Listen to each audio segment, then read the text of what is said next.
ఓం నమ శివాయ. ఈరోజు మనం కార్తీక పౌర్ణమి పూజా విధానం అది ఏ సమయంలో పడుతుందో దానికోసం తెలుసుకుందాం రండి. ఫస్ట్ ఆఫ్ ఆల్ పూజా విధానం చూసుకున్నట్టయితే కార్తీక పౌర్ణిమ రోజున సూర్యోదయం కంటే ముందే నిద్రలేచి పవిత్ర నదుల్లో లేదా ప్రవహించే నీటిలో స్నానం చేయాలి.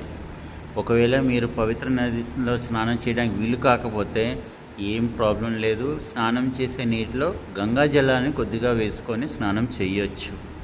అనంతరం పూజా మందిరంలో లేదా దేవాలయంలో దీపారాధన చేయాలి. ఈ పవిత్రమైన రోజున పరమేశ్వరుని, లక్ష్మీదేవిని, విష్ణువుని పాటు పూజించాలి.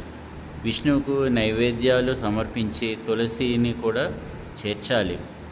విష్ణువు లక్ష్మీదేవికి హారతి ఇవ్వాలి. కార్తీక పౌర్ణమి రోజున చంద్రోదయం తర్వాత చంద్రుడికి ప్రత్యేక పూజలు చేయాలి. టైమింగ్స్ వచ్చేసి తెలుగు పంచాంగం ప్రకారం కార్తీక పౌర్ణమి తిథి నవంబర్ 15న శుక్రవారం ఉదయం 6 గంటల 19 నిమిషాలకు ప్రారంభం అవుతుంది.